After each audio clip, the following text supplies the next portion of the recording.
Todo dia a dia, né? Mas quinta-feira é mais e a gente faz questão de lembrar a você sobre a questão do bem-estar animal. Professor Matheus Paranhos, cadê o meu querido professor Matheus Paranhos? Bom dia.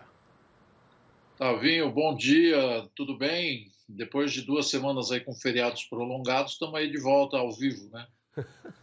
Pois é, mas agora parece que por um tempo aí não teremos feriados prolongados. Vamos trabalhar, gente, vamos trabalhar que tem serviço para fazer, né?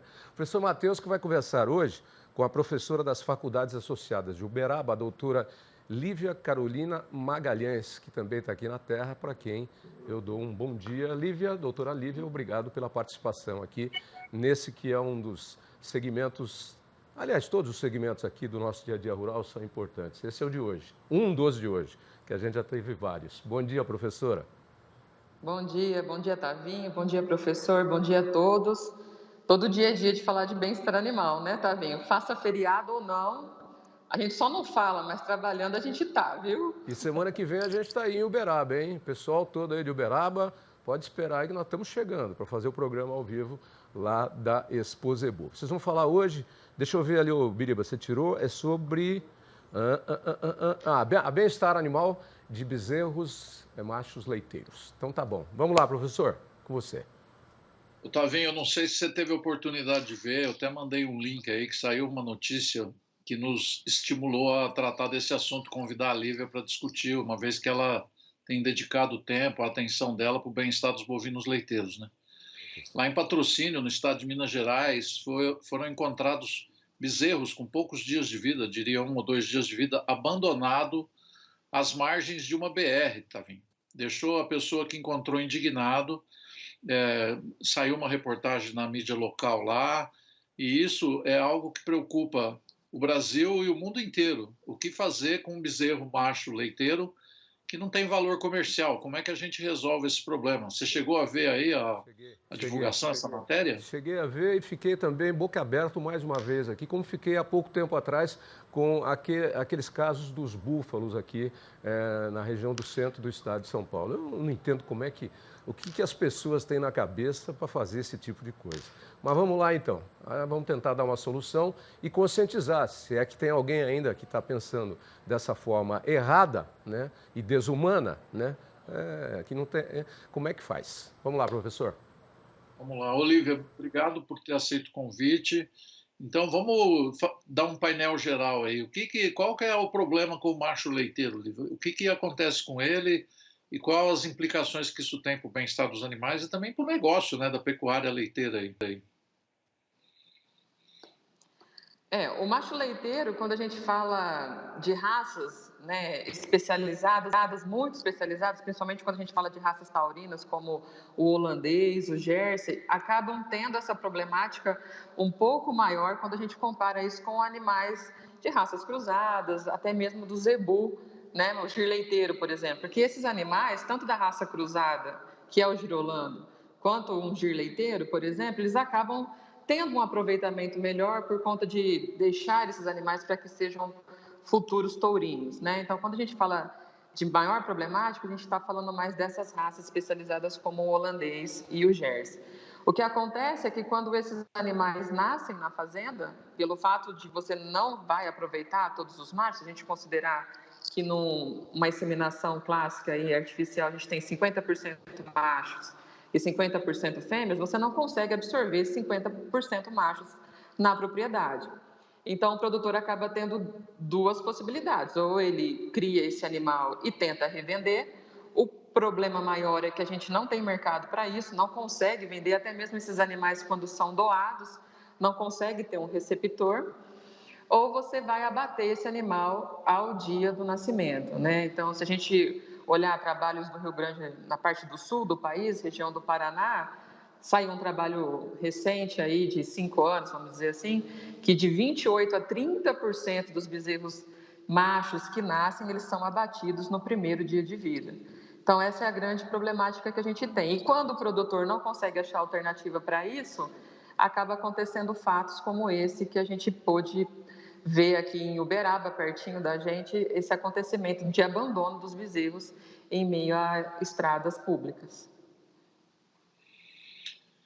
Então, qual a solução para resolver esse problema? Você teria alguma ideia? Eu lembro de muito tempo atrás, o professor Madalena, lá da UFMG, surgiu com aquela ideia, né? Mãe de leite, bezerro de corte. Como é que viabiliza isso?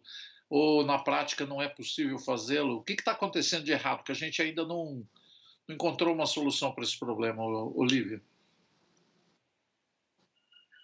Ó, o que está acontecendo de errado, professor, é que a gente não parou para prestar atenção nesse problema, né? Os Estados Unidos, se hoje ele traçou uma estratégia para poder absorver esses animais dentro do plantel, é porque eles se anteciparam ao problema. Então, nós, em condição de Brasil, a gente ainda não se antecipou ao problema. Esse foi um dos problemas que a gente viu local, mas a grande chance disso explodir como um problema nacional está muito perto de chegar. Então, o que a gente precisa é se preparar para isso.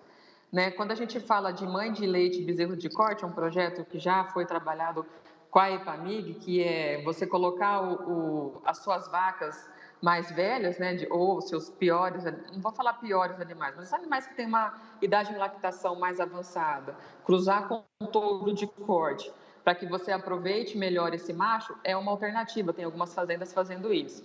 Há muita crítica em relação a isso, porque se fala que a gente não está valorizando o melhoramento genético da raça, quando a gente começa a trabalhar com esse tipo de ação, de estratégia. Mas vale a pena também a gente começar a pensar em relação a melhoramento genético, a gente viabiliza muito a produção leiteira em relação à sua quantidade de leite, né? Mas também, por que a gente não pensa em algumas estratégias que possam viabilizar também o bezerro macho, principalmente quando a gente fala de raças como o holandês e o Jersey?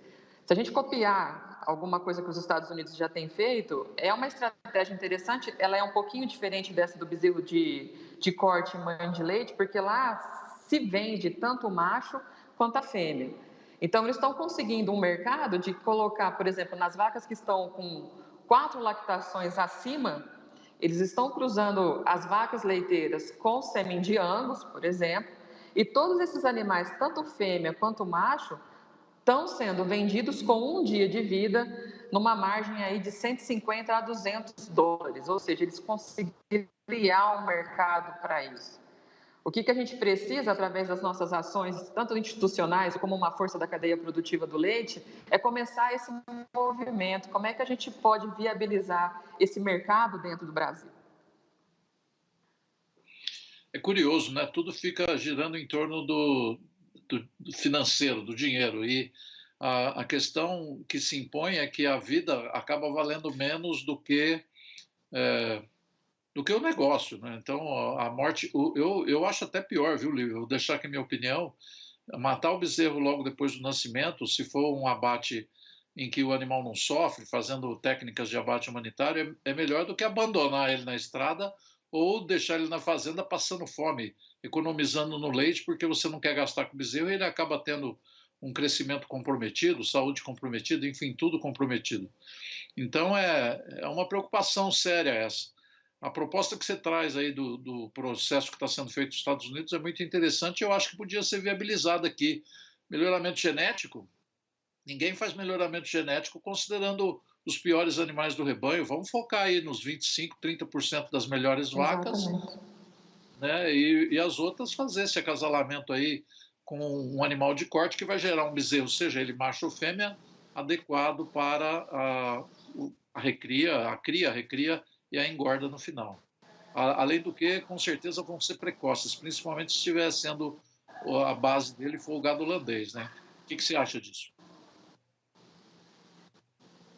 Eu acho que esse é o ponto. A gente primeiro tem que minimizar o sofrimento na fazenda, então o produtor tem que ser responsável. A gente às vezes pega assim, eu tenho dó de matar, né?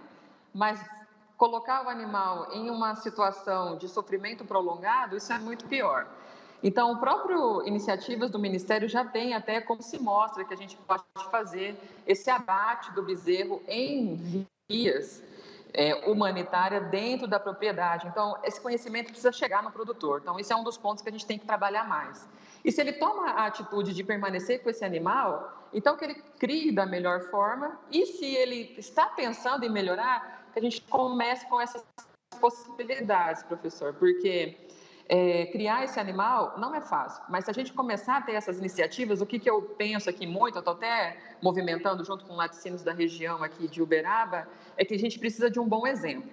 A partir do momento que a gente tiver um bom exemplo e que ele, de fato, esse bom exemplo, tanto ético como de viabilidade econômica, ele seja de fato real, que a gente comece a fazer uma propaganda em relação a isso, uma difusão desses conhecimentos.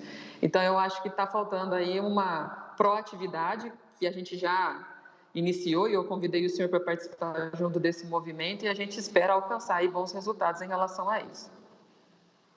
Com certeza, pode contar comigo e vamos junto nessa. E vamos aí contar também com o apoio do Terra Viva, do Dia a Dia Rural, na divulgação dessas práticas assim que tiver algum resultado. Lívia, nosso tempo acabou. Muito obrigado pela tua presença. Agradeço, te deixo aí os últimos segundos para você também se despedir e já devolvo a palavra para o Tavinho em seguida aí as suas palavras finais. Valeu, obrigado, professor Matheus, Tavinho, Terra Viva. A nossa ideia sempre é melhorar a produção leiteira nessa relação de sustentabilidade, viabilidade e bem-estar animal. Um abraço a todos, Tavinho é com você. Ok, obrigado, professora. Obrigado, professor. Eu acho que a solução está dada. Esse modelo americano que você trouxe, eu acho que é a melhor forma e a forma mais humana de lidar com esse bezerro. Inclusive, pensando um pouquinho diferente, professor, vamos pensar no lado do dinheiro. Você está transformando aquilo que seria um animal perdido e que você vai ter que fazer uma coisa desumana com ele, você está transformando em renda. Dá um pouquinho de trabalho, mas é mais dinheiro no bolso. Vamos pensar no negócio também, não é isso? Ele pode render depois. Você vê que tem jeito para tudo, né? É só uma questão, entender, de fazer um entendimento diferente e um trabalho de manejo diferente. E dá para dar jeito até em situações absurdas como essa. E transformar em dinheiro, o que é muito bom. Obrigado, professor. Obrigado, professora. Até quinta. Obrigada.